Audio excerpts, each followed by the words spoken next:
pha nang tel long chun hi vô lei hi sei man lo an si ton ba belung ton le Jericho boy pha nang tel long chun cha ne boy na tam ter tu me nan si mo boy pha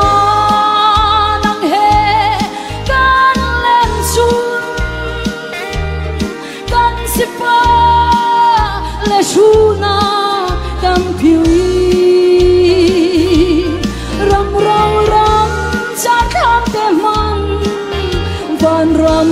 man san po hallelujah boy pa he amwa me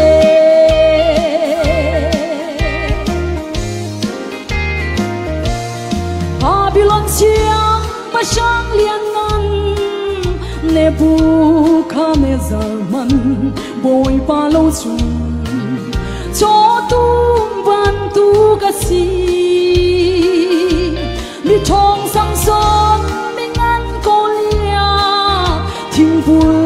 lung bul mi long bầu chan ka chu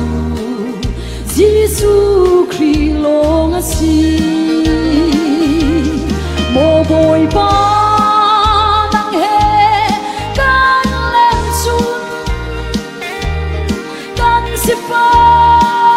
le shuna kan phiêu ram rau ram cha kham te man van ram man san to hallelujah boy pa he amwa me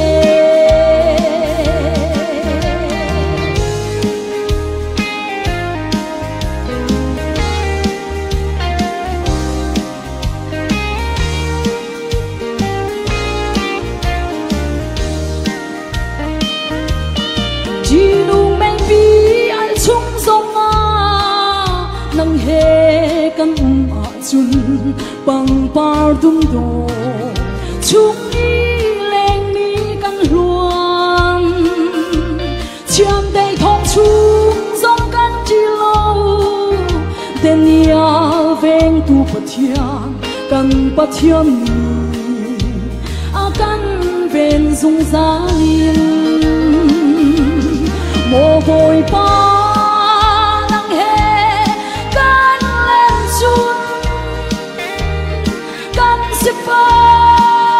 le shuna kam phiêu ram rau ram cha kham te man van ram man sang to hallelujah boy pa he amwa me mo boy pa nang he kan len chun kan se fa le shuna kam phiêu ram rau ram cha kham te man van ram man san ton hallelujah boy pa he amwa me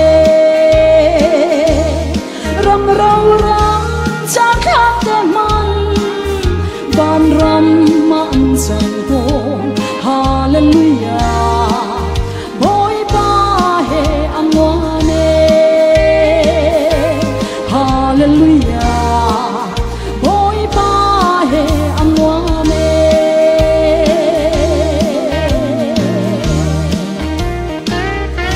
Jadi kan sapi dia cathon kecuali nak kempek dia kau se kai long.